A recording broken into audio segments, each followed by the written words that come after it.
Olá pessoal, chegou a hora mais esperada da semana, é lógico, a sua revista eletrônica do Universo Decor, o programa Imóveis em Foco, trazendo muita novidade, confira aí. Veja a diferença de casa e lar. Aprenda a deixar a sua vitrine comercial mais atrativa.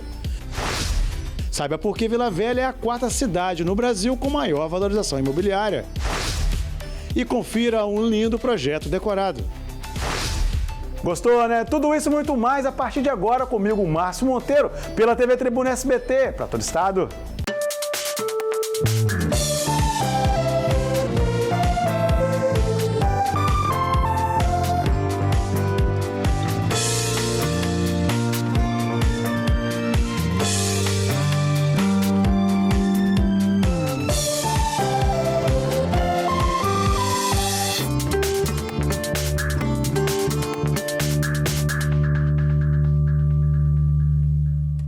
E já iniciou o programa de hoje aproveitando o conforto desse lindo ambiente decorado para chamar a atenção de um assunto que vem crescendo muito em nossas residências. Você de casa sabe diferenciar casa e lar?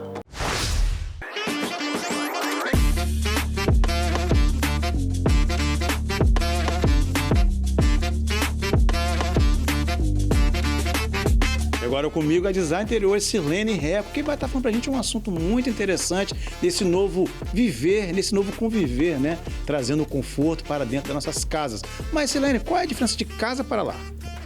As pessoas às vezes confundem, né? Mas são coisas distintas. A casa é o físico, né? É a nossa moradia. É onde a gente volta para casa, onde a gente tem a relação, mora com as pessoas que a gente convive, sendo família ou não. Então isso é moradia, é o físico, é parede, é chão, é casa. Quando a gente fala de lar, a gente está falando de sentimento, de emoção, né? Então o objetivo é transformar a nossa casa num lar, né? Então é passar por esse processo de transformação, pegar o ambiente que a gente vive e transformá-lo num lar. Esse é o objetivo, isso é o que tem muitas pessoas estão estudando, trabalhando, e a gente como profissional, né, busca estar sempre trazendo essas características e ajudando, né? A gente cria um norte para o cliente que é acompanhar esse processo, né? Que é muito do eu, é muito da identidade, né? É um espaço onde você busca pertencer a ele. Isso é lar. Sirlene, então fala o pessoal de casa como que eles poderiam transformar aquela residência em lar. Então, a gente precisa primeiro entender o conceito de lar e o que ele significa para a pessoa. Então, é muito mais, como eu disse, trabalhar o lado psicológico. Então, você tem que trazer para casa aquilo que tem história, as suas memórias afetivas, trazer o conforto para ele. Então, você está cercado daquilo que você gosta, você tem que trabalhar o seu lado sensorial. Então, o lar, ele é aquele local que você tem vontade de voltar. Então, é o local mais protegido que você sente, é onde traz a sua segurança, onde traz paz. Então, você tem que transformar com elementos, com materiais, né? Que a gente pode trabalhar aí vários estilos, né? Dependendo do seu estilo, que é muito pessoal. Aquilo que você gosta, não necessariamente aquilo que eu gosto. Então, a gente tem que entender, né, esse processo e trazer isso, materializar isso em todo o layout da casa, no mobiliário, nos adornos, nos enfeites, na obra de arte, porque a arte tem que passar uma emoção para você. Não é simplesmente colocar um quadro na parede. O que esse quadro representa para você, né? Então, esse processo é muito legal. É gostoso. É um processo gostoso de fazer. Então, quando a gente entende essa casa do subconsciente, a gente passa por outro processo, que é entender quem vai morar na casa. É trazer mesmo, igual você falou, a identidade para aquela casa, conhecer a história, onde cada parede pode contar história, cada espaço, cada tecido, cada textura, né? Então, o que aquela casa representa para você, né?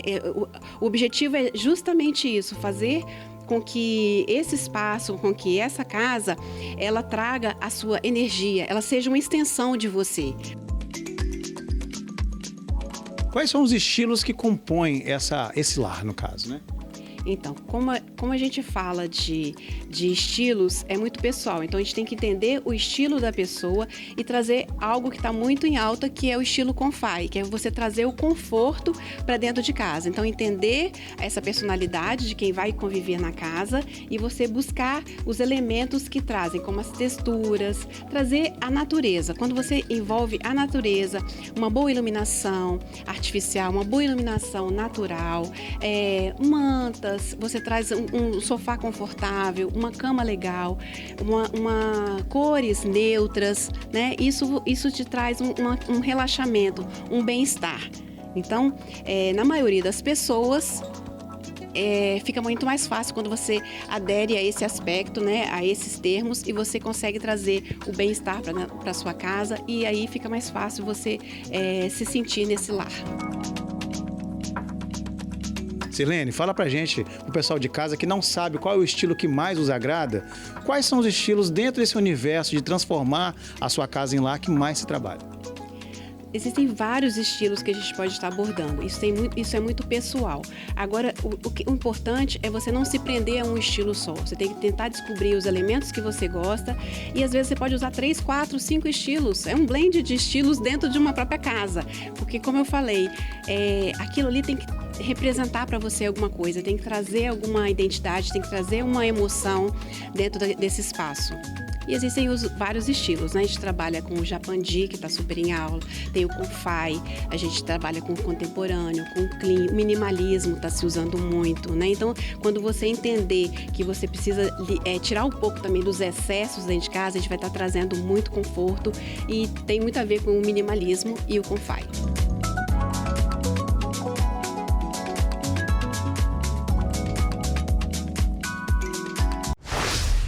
Você é lojista, você sabe que praticamente uma grande porcentagem das suas vendas vem da visão da sua vitrine, né? Você sabia que você conseguiria deixar ela ainda mais atraente?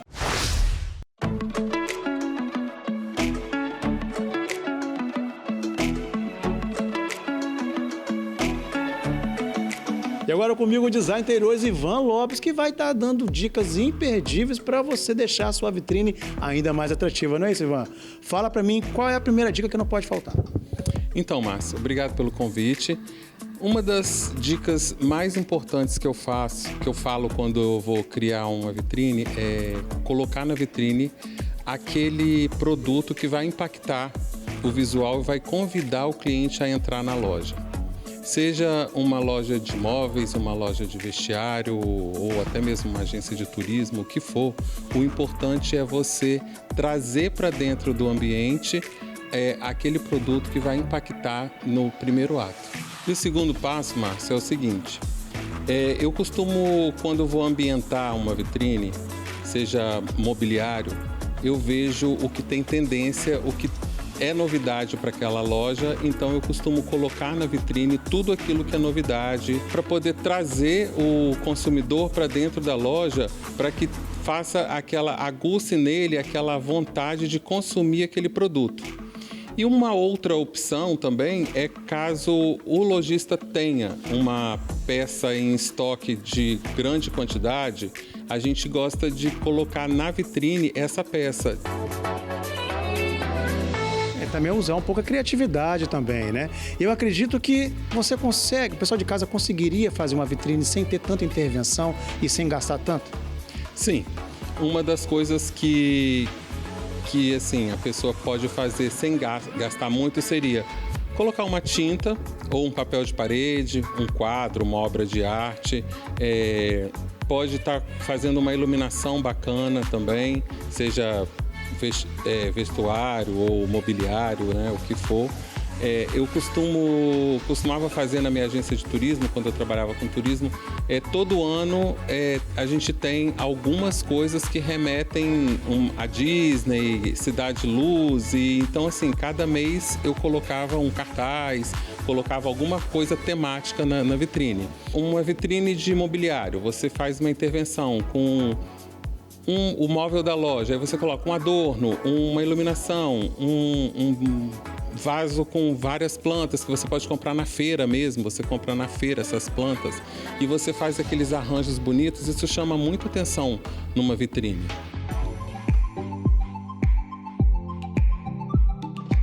E uma das coisas que eu acho muito interessante é o setor de imobiliária, que a gente pode fazer assim, usar maquete. A tecnologia hoje está tão avançada, então a gente pode colocar atrás da maquete uma TV passando imagens do planta baixa do imóvel, com o projeto 3D, até mesmo como que ficaria aquilo ali para o cliente ter uma visibilidade maior, né? Como se fosse a gente apresentando para o cliente o projeto pronto, né? E além disso, pode colocar ou atrás da maquete um jardim vertical que gasta-se pouco, né? E aí dá um destaque com uma iluminação em cima dessa maquete para o cliente entrar e ver o que ele tem, o que a loja tem a oferecer para ele na hora de consumir. Então, fora saindo do espaço imobiliário, de decoração e tal, e outros segmentos, é possível também deixar a fachada atrativa? Com certeza. Costumo dizer que nós, brasileiros, a gente é cativado, atraído pelo olhar.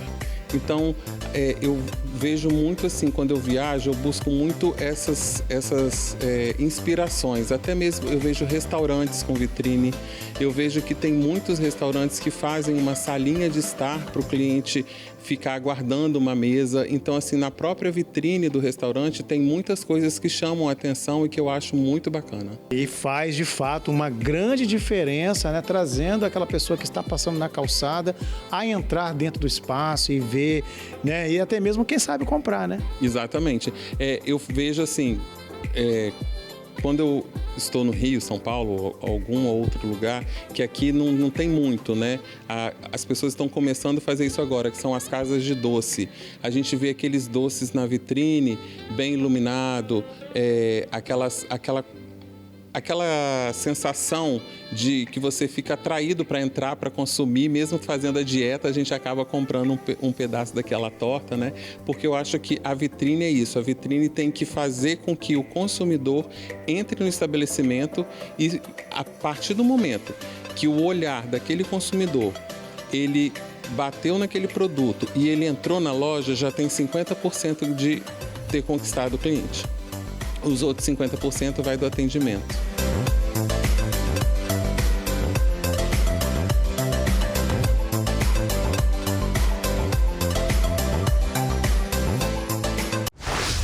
Vocês viram aí, né? Que matéria interessante. Com você, com pouca intervenção e muita criatividade, você consegue sim deixar a sua vitrine muito mais atrativa e alavancar vendas, não é mesmo? Muito obrigado, design interiores Ivan Lopes, pela participação aqui no programa de hoje, hein? E mudando de assunto, saiu no jornal A Tribuna e também no Tribuna Online uma matéria muito legal falando do aquecimento imobiliário, deixando Vila Velha em 4º lugar no Ranking Brasil.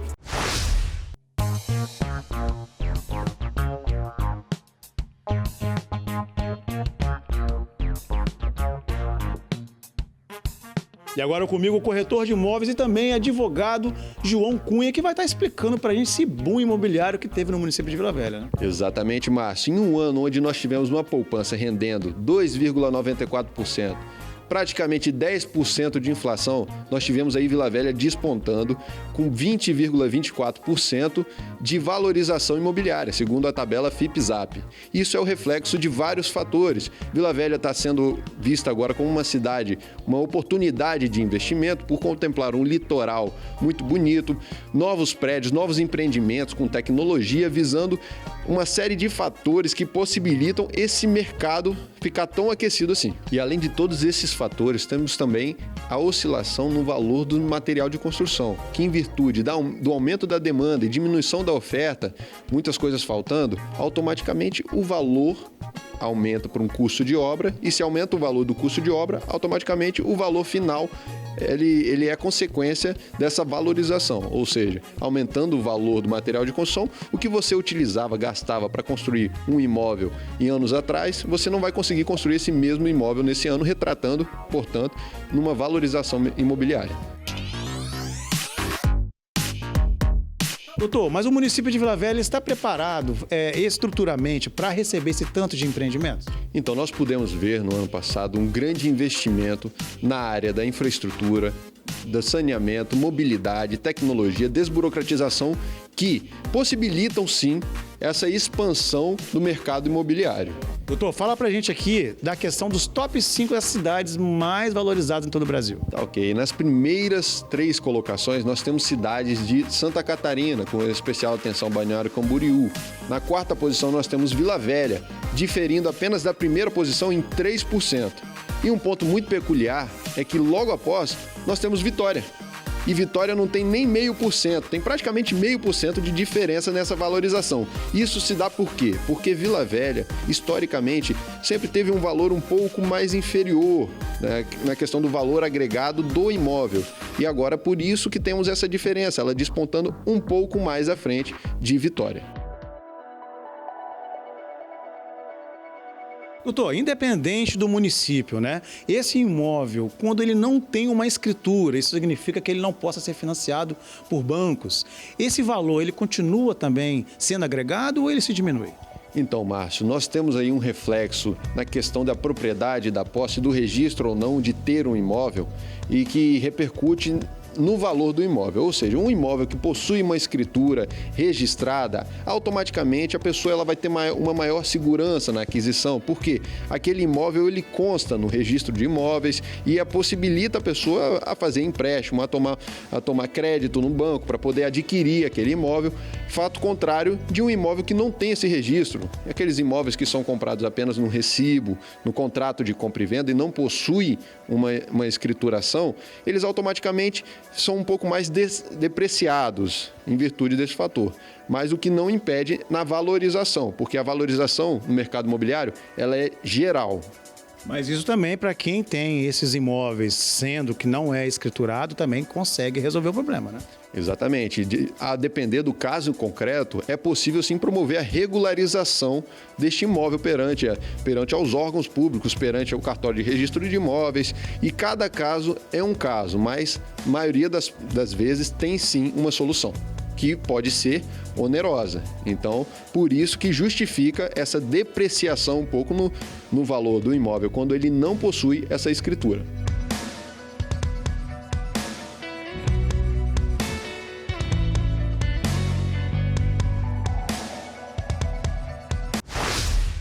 Vou te mostrar um belíssimo projeto decorado, confira aí.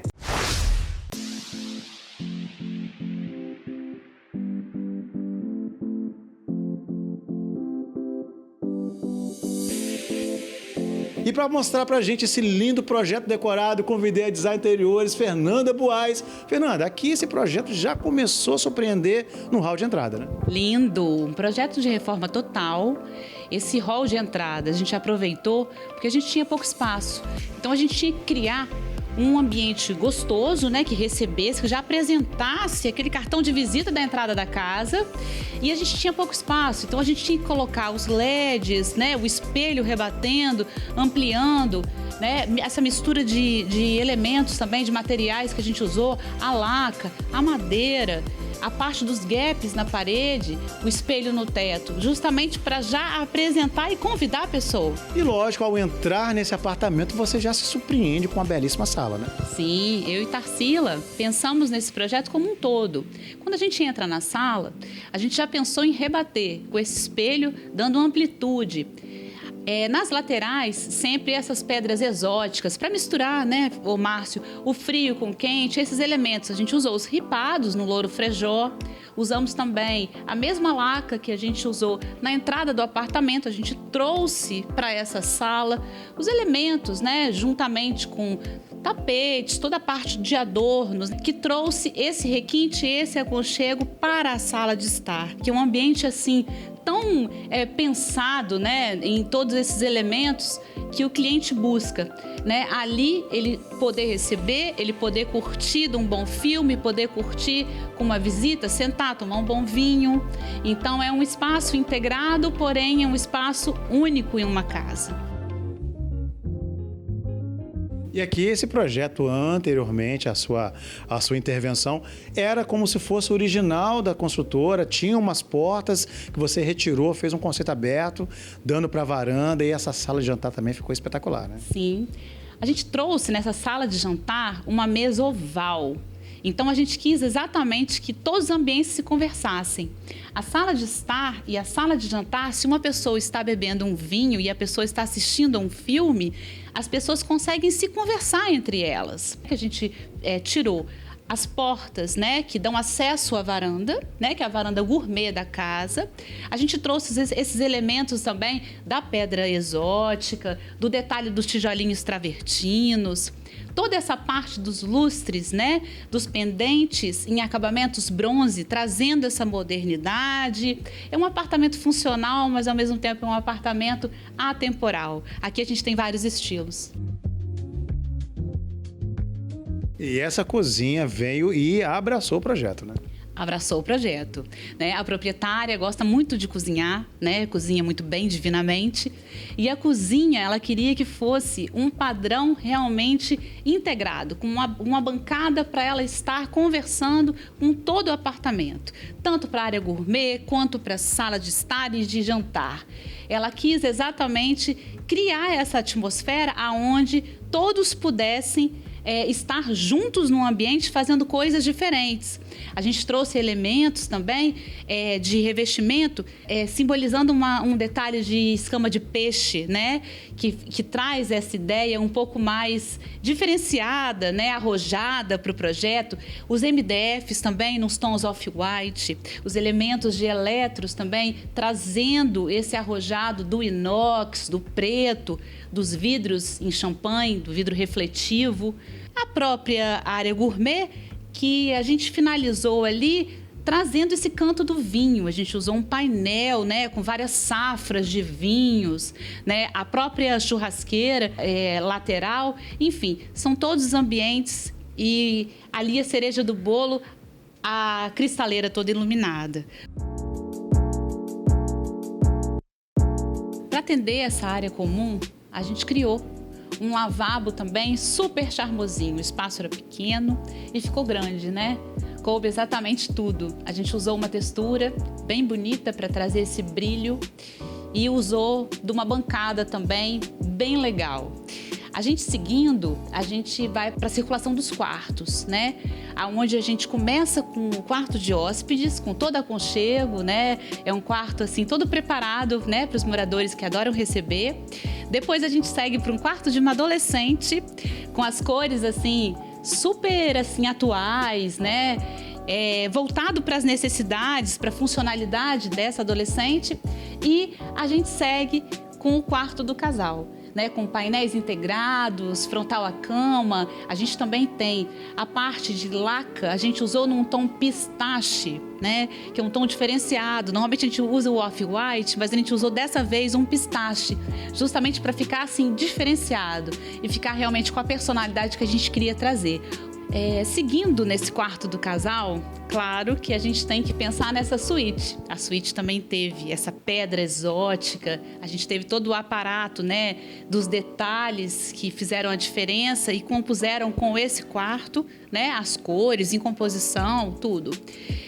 A gente tem também, muito bacana, que eu acho que está muito em alta, né? Muita gente hoje pergunta do home office.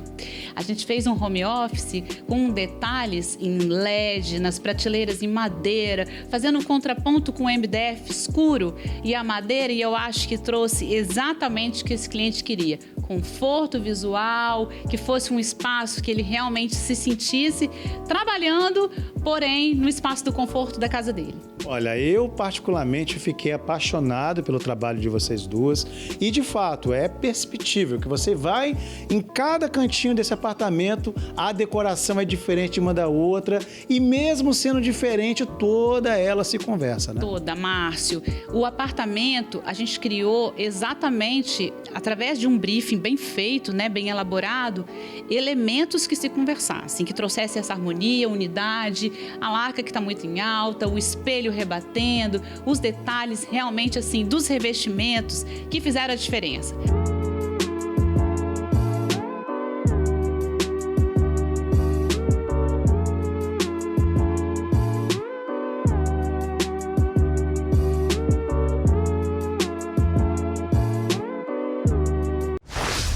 Que apartamento lindo, né, gente? Muito obrigado, Design Interiores, Fernanda Buais, mais uma vez trazendo um belíssimo projeto decorado, deixando e inspirando ainda mais o nosso público, hein? E você de casa gostou do programa de hoje? Infelizmente chegamos ao final dessa edição, mas todo sábado você já sabe do nosso compromisso, 8h30 da manhã e na segunda, 1h da tarde. E também você pode nos acompanhar nas nossas redes sociais, @Imóveis em Foco e também lá no Tribuna Online, assistir todas as edições, inclusive essa de hoje, hein? E você já sabe, todo sábado comigo, Márcio Monteiro, pela TV Tribuna SBT. Aguardo vocês. Até lá!